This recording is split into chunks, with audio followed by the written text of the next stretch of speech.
اللهم صل على سيدنا محمد يا رب صل وسلم دائما ابدا على حبيبي.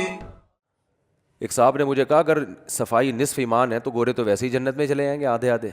کیونکہ ہمارے یہاں دیکھ لو ابھی گٹر میں نے بنوایا ابھی تھوڑے دن پہلے, جو گورنمنٹ کی ذمہ داری ہے وہ ہم کر رہے ہیں, اور جیسے ہی ہم نے وہ کیا ہے تو اوپر سے چاول کا شاپر آیا نیچے گرا ہوا ہے, پتہ نہیں کس نے پھینکا کہاں سے آیا, مریخ سے تو آ نہیں سکتا, ظاہر ہے اسی زمین کا ہوگا نا.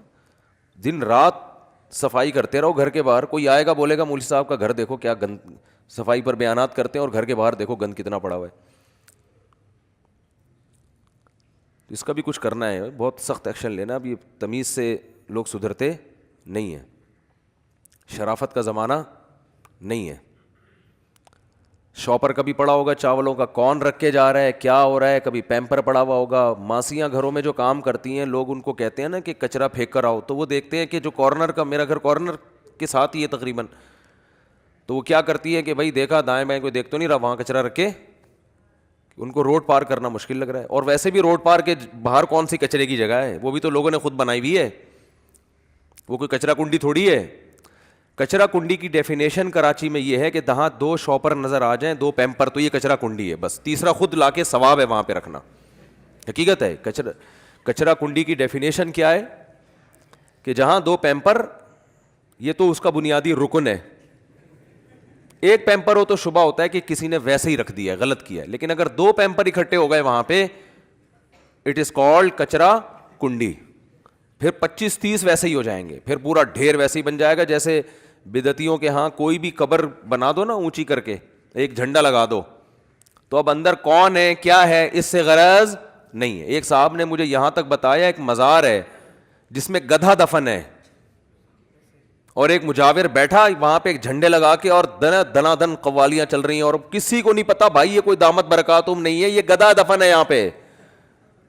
وہ گدھا بھی بولتا ہوگا یار اتنا پروٹوکول مجھے زندگی میں نہیں ملا. حقیقت ہے. تو میں نے اس سے کہا, میرا دل چاہ رہا تھا میں اس سے کہوں کہ اندر گدھا دفن ہو یا نہ ہو, باہر جتنے وہ سارے گدھے ہیں, اس میں کوئی شبہ نہیں ہے. وہ تو بیچارہ فزیکلی گدھا تھا نا, اور یہ روحانی گدھے ہیں جو مزاروں پہ بیٹھ کے یہ حرکتیں کر رہے ہیں. ان المساجد للہ, مسجدیں ہیں اللہ کے لیے. فلا تدعوا مع اللہ احدا, اللہ نے فرمایا یہاں آ کے اللہ کو پکارو, اور یہاں بھی اللہ کے علاوہ کسی اور کو نہیں پکارو, صرف یا اللہ مدد مسجد میں, یہاں بھی کسی اور کو نہیں پکارو, یہ میرا گھر ہے میرا. ہمارے نبی بھی آئیں گے تو اللہ کو پکاریں گے.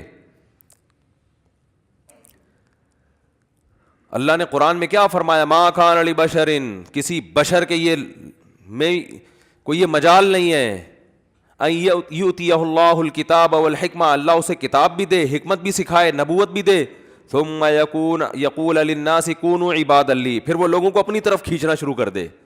فرمایا نا نا نا نا نا, یہ اللہ نے عیسائیوں کو کہا کہ عیسیٰ علیہ السلام کو مت پکارو, یہ عیسیٰ کی تعلیمات نہیں ہے. فرمایا ہر پیغمبر کی تعلیمات یہ ہے کہ کس کی عبادت ہوگی, اللہ کی. آپ کہتے ہیں ہم پکارتے ہیں, عبادت تھوڑی کر رہے ہیں, تو عبادت پکار ہی کو کہتے ہیں. عبادت کا جو مغز ہے نا وہ تو پکارنا ہے, دعا ہے. دنیا میں جتنی عبادتیں ہوتی ہیں بھگوانوں سے مانگا جاتا ہے, اٹ از کالڈ عبادت, اس کو عبادت اور ورشپ کہا جاتا ہے. ہندو جب مندر میں جاتا ہے نا عبادت کرنا ہے تو کیا ہوتا ہے, بھگوان سے مانگ رہا ہوتا ہے وہ, ورنہ وہ بھی کہہ سکتا ہے میں مانگ رہا ہوں, میں عبادت تھوڑی کر رہا ہوں, میں تو بھگوان سے یوں کہہ رہا ہوں کہ یہ میرا کام کر دو, یہ میرا کام کر دو, تو یہی تو عبادت ہے. اچھا خیر, تو میں یہ عرض کر رہا تھا کہ میں یہ کہہ رہا تھا کہ دیکھو اللہ نے مسلمانوں کی علامتیں بیان کی ہیں, جن میں ایک بہت بڑی علامت ایگریمنٹ کی خلاف ورزی, بولو نہیں, معاہدے نہیں توڑتے. صحابہ کے واقعات ہیں, ہمارے نبی کے واقعات ہیں, کیسے کیسے اپنی زبان کو پورا کیا. صلح حدیبیہ میں دیکھ لیں آپ, معاہدہ ہوا, سارے ان کی مرضی کے معاہدے ہو گئے, لیکن جب ہو گئے تو ہو گئے. ایک معاہدہ یہ ہوا کہ ادھر سے جو مسلمان ہو کر ادھر آئے گا آپ اس کو واپس حوالے کر دیں گے غیر مسلموں کے. آپ اس کو پناہ نہیں دیں گے. اب یہ بظاہر یہ تو بہت مسلمانوں کے خلاف معاہدہ ہے, لیکن آپ صلی اللہ علیہ وسلم نے کیا کہ چلو کوئی بات نہیں, ابھی ان لوگوں کو بچاؤ, جنگ بندی کرو کسی طرح سے, جو ہوگا اپنی ذمہ داری پر ہو مسلمان. اس سے ہمیں یہ بھی پتہ چلتا ہے نبی صلی اللہ علیہ وسلم نے کتنی بصیرت سے کام لیا ہے. ہمارے ہاں ہر کام جذبات سے کرنا چاہتے ہیں, بس ایک دن میں سب کچھ ہو جائے. ایسا نہیں ہوتا بھائی. آپ صلی اللہ علیہ وسلم چاہتے تھے کہ جنگ کیا ہو, بولو نا, بند ہو, جنگ نہ ہو, ہمیں موقع ملے کچھ دعوت کا, اور دوسرے قبیلوں سے جنگ کا موقع ملے جنہوں نے ہمیں تنگ کر کے رکھا ہوا ہے. تو اگر یہ نہیں مان رہے, معاہدے پہ آمادہ نہیں ہے, تو کوئی بات نہیں, ان کی شرطوں پہ مان لو, اس میں نقصان کم ہے, اور اگر معاہدہ نہیں ہوا تو نقصان زیادہ ہے. تو یہ پوری زندگی میں انسان کو نا اس طرح سے زندگی گزارنی چاہیے, پوری زندگی انہی اصولوں پہ. فقہ کا قاعدہ ہے یتحمل الضرر الخفی لاجل دفع الضرر الجلی, ہمیشہ بڑے نقصان سے بچنے کے لیے چھوٹا نقصان برداشت کیا جائے گا.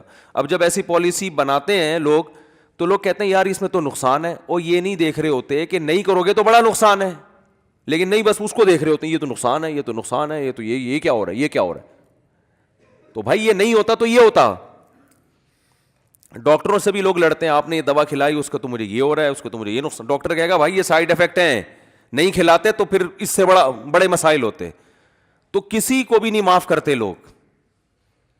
تو نبی صلی اللہ علیہ وسلم نے ایگریمنٹ کیا, حضرت ابو جندل رضی اللہ, ابھی ایگریمنٹ پہ سائن نہیں ہوئے, زبانی ایگریمنٹ ہو گیا, سگنیچر نہیں ہوئے, مہر نہیں لگی ہے, زبانی ہو گیا. اسلام زبانی ایگریمنٹ کو مانتا ہے نا. ریٹن کا تو مطلب یہ ہوتا ہے کہ کل ثبوت رہے, ہم دکھا سکیں.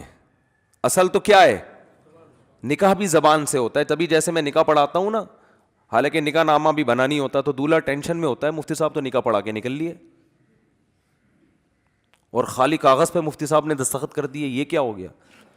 تو تسلی رکھیں, جب زبانی نکاح ہو گیا تو نکاح ہو گیا. وہ تو پھر بندہ رکھا ہوا ہے ہم نے, وہ آپ سے سائن لے لے گا. میرے سائن وہ پہلے لے چکا ہوتا ہے کوئی, اب بیوی رجسٹر کروانی ہے آپ کے نام, بس یہ رہ گیا. مالک آپ بن گئے, ڈیلیوری بھی ہو جائے گی انشاءاللہ, رجسٹریشن رہ گئی ہے, وہ ڈاکومنٹ میں چلتی رہے گی, اتنا ٹینشن لینے کا نہیں ہے.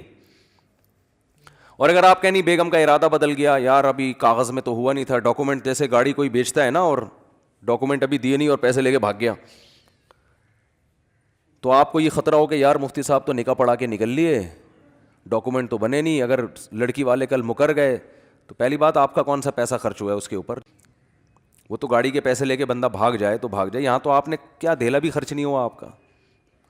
دوسری بات یہ ہے کہ ہم بیٹھے ہوئے ہیں بطور گواہ کے, جہاں بلائیں گے ہم گواہی دیں گے, بھائی اس کا نکاح ہم نے خود پڑھایا ہے, تو گواہوں کو بھی تو اسلام بھی مانتا ہے, حکومت بھی مانتی ہے, تو اس لیے زیادہ ٹینشن لینے کی ضرورت نہیں ہے. تو ہم بتا دیں گے بھائی ایسا نہیں ہے. ممکن ہے آپ کہیں کہ وہ مفتیوں کے فتوے کو نہیں مانتے, تو جو مفتیوں کے فتوے کو نہیں مانتا نا, وہ ڈاکومنٹ لے کے بھی اس کا کوئی فائدہ نہیں ہے. وہ اگر بیوی آپ کے نام بھی ہو جائے گی تو کسی کام کی نہیں ہے, عدالت میں جب جائے وہ کینسل کروا سکتی ہے. وہ عدالت نے ماشاءاللہ حرام خوری کے جو دروازے کھول دیے ہیں نا, جنرل مشرف کے کہنے پر, عدالت کا شاید قصور نہیں ہے, جنرل مشرف نے گن پوائنٹ پہ یہ قانون بنایا ہے, تو عدالت تو پابند ہوتی ہے.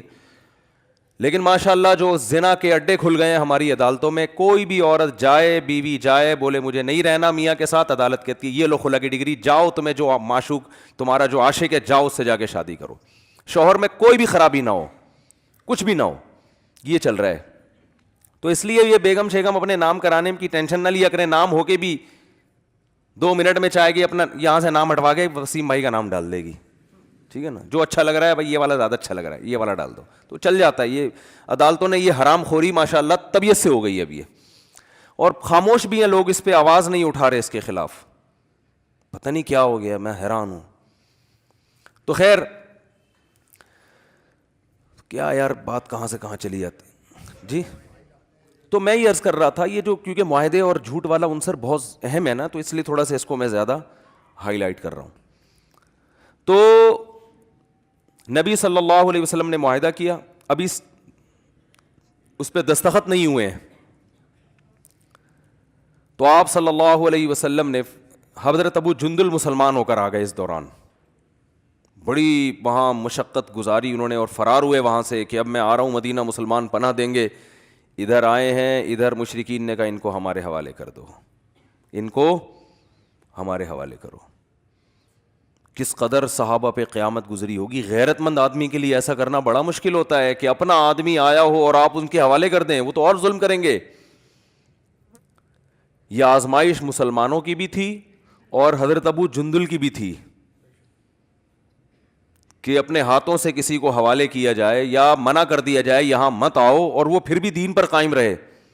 تو انہوں نے کہا یا رسول اللہ آپ مجھے ان کے حوالے کرتے ہیں, لیکن آپ صلی اللہ علیہ وسلم خاموش. بھائی ایگریمنٹ ہو چکا ہے. کیسا مسلمان زبان کا پکا ہوتا ہے کہ نہیں ہوتا. اور آج ایگریمنٹ کرتے ہیں اگلے کو بیوقوف بنانے کے لیے کہ ابھی تو معاہدہ کر رہے ہیں تاکہ اس سے پیسہ تو نکالیں کسی طریقے سے, ویسے دے نہیں رہا یہ شرافت سے. اور پہلے سے نیت ہوتی ہے کہ یہ ڈاکومنٹ اپنے فائدے کے لیے بنا رہے ہیں, اس کے ساتھ اس کو دھوکہ دینے کے لیے بنا رہے ہیں.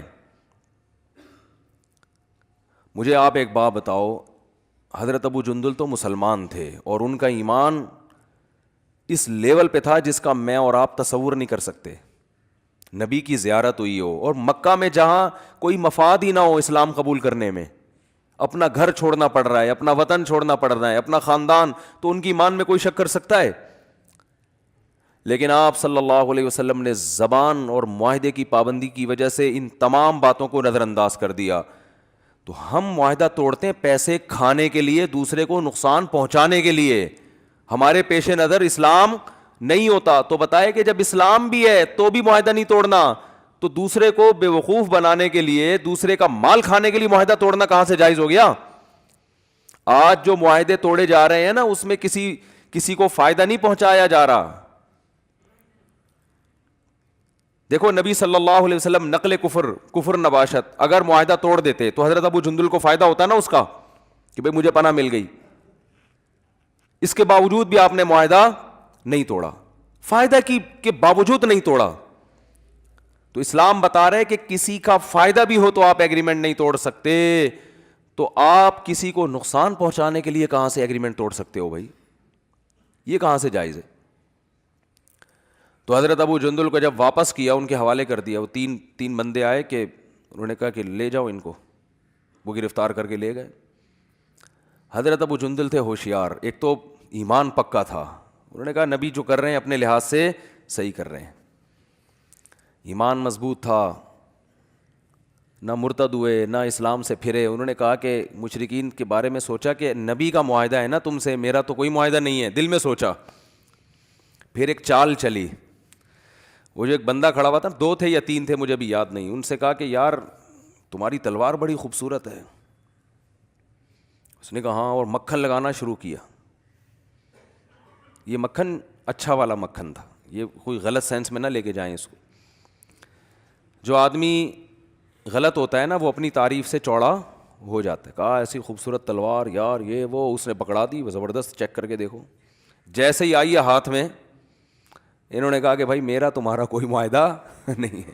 اسی کی گردن اڑا دی انہوں نے. دوسرا بھاگ گیا یا اس کو بھی مار دیا. اس کے بعد یہ ساحل سمندر پہ چلے گئے نا, ساحل سمندر پہ, وہاں جا کے قرار ڈالا کہ جو نہ مدینہ کی حدود میں اور نہ مکہ کی حدود میں. تو جو بھی مسلمان ہو کے آتا نا, جو مسلمان ہوتا, ان کو پتا تھا نبی تو پناہ دیں گے نہیں, تو وہ سارے ادھر ہی چلے جاتے.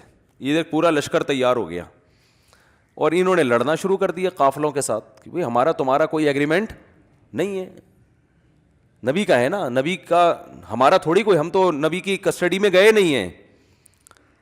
تو جب لڑنا شروع کیا تو مشرکین اتنے تنگ آ گئے, انہوں نے معاہدہ ہی ختم کروا دیا خود بخود ہی. تو انسان جب زبان کا پکا ہوتا ہے نا, وقتی نقصان ہوتا ہے, نتیجے کے لحاظ سے اس کو فائدہ ہوتا ہے. اور جو جھوٹ بولتا ہے, 2 نمبری کرتا ہے, اس کو اس وقت فائدہ ہوتا ہے, بعد میں اس کو بڑا نقصان ہوتا ہے. اور اللہ کی عادت ہے 2 نمبر پکڑا جاتا ہے. یہ ایسی چیز ہے جو زیادہ عرصہ چلتی نہیں ہے. مفتی طارق مسعود صاحب کے بیانات سننے کے لیے youtube.com/مفتی طارق مسعود کو سبسکرائب کریں. اور اگر آپ لائیو ویڈیو کو کبھی بھی مس نہیں کرنا چاہتے ہیں تو سبسکرائب کرنے کے بعد بیل آئیکن پہ کلک کرنا مت بھولیں. جزاک اللہ.